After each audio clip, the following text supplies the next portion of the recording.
শুক্রবার মানেই ছেলের ঘোরাঘুরির দিন। আমার ছেলে তো অনেক খুশি, লাফায় লাফায় যাচ্ছিল। তো আজকে আমরা সবাই মিলে কোথায় গেলাম আপনাদের সাথে সম্পূর্ণটা শেয়ার করব। ভিডিওটা সম্পূর্ণটা দেখবেন, আশা করি ভালো লাগবে। আসসালামু আলাইকুম, কেমন আছেন সবাই? আশা করি সবাই ভালো আছেন। এদিকে গাড়িটা ঠিক করা হচ্ছে যাওয়ার জন্য। আমার ছেলে আগে বসে আছে, গাড়ি ঠিক নাই হতে। যাই হোক, গাড়িটা ঠিক হওয়ার পরে আমরা এই তো চলে যাচ্ছিলাম। আসলে শহরে বাচ্চারা বন্দি জীবন থাকে, এই জন্য শুক্র শনিবার 2 দিন ওর বাবার ছুটি থাকে। এই জন্য আমরা চেষ্টা করি একটু বাইরে নিয়ে যাওয়ার জন্য। আর আমরা যাচ্ছি একটা পার্কে। পার্কটা আসলে গ্রামের মধ্যে, অনেক সুন্দর জায়গাটা, অনেক স্পেস দিয়ে। তো আমরা মোটামুটি পার্কে চলে আসলাম।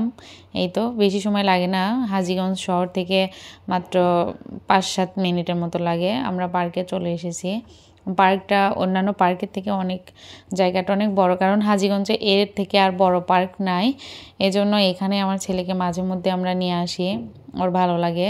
এমনিতে ওর নানুমণি আসছিল, ওর খালামণি আসছিল, সবাই আসছিল, চলে গেছে। মনটা খারাপ, গত সপ্তাহে নিয়ে আসা হয় নাই ব্যস্ততার জন্য।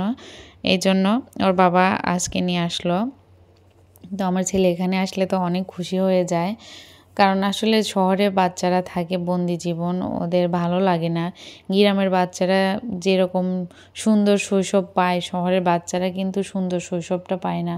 আমরা কিন্তু গ্রামে গেলে আমাদের অন্যরকম ভালো লাগা কাজ করে, আর আসতে ইচ্ছা করে না। আমার ছেলে তো ভীষণ কান্না করে নানু বাসা থেকে আসলে, দাদু বাসা থেকে আসলে। আসলে গ্রামে বাচ্চাদের জন্য অন্যরকম খোলামেলা পরিবেশ, খেলার অনেক সাথী আছে, ওরা দৌড়াতে পারে, খেলতে পারে, খুব আনন্দ হয় গ্রামের বাড়িতে। কিন্তু শহরে 4 দেওয়ালের মধ্যে ওদের কষ্ট দেখে আসলে নিজেদেরও খারাপ লাগে।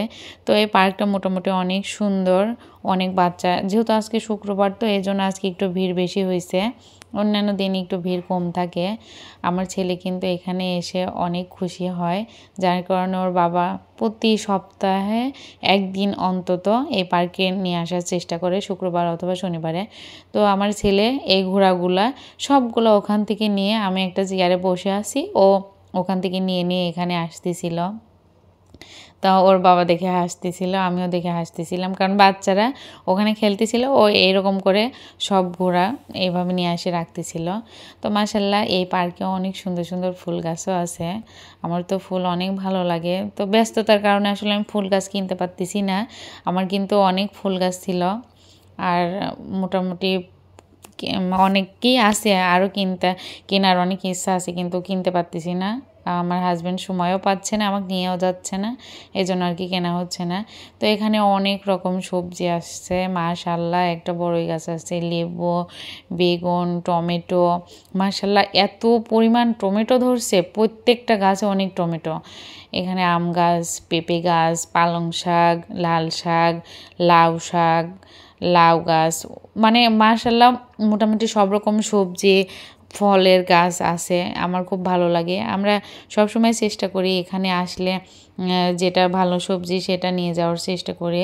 লাল শাকগুলো একটু বয়স হয়ে গেছে, আর আমি শাকগুলা দেখতেছিলাম, এই শাকগুলো একদম ছোট ছোট, এখনও বড় হয় নাই, এই জন্য আর কি আমরা শাকটা নিলাম না। কিন্তু শাকগুলো অনেক সুন্দর, এখানে অনেক কৌতারাও আছে, ভালোই লাগে। তো আমরা এখান থেকে নিলাম একটা লাউ, আর হচ্ছে লাউ শাক নিছি। তো হাজীগঞ্জে এটা খাটরাতে পার্কটা মোটামুটি ভালো, একটা মানসম্মত একটা পার্ক। তো ভিডিওটা আপনাদের কেমন লাগছে অবশ্যই লাইক কমেন্ট করে জানাবেন, আর ভালো লাগলে অবশ্যই শেয়ার দিবেন, সাপোর্ট দিয়ে পাশে থাকবেন। আল্লাহ হাফেজ।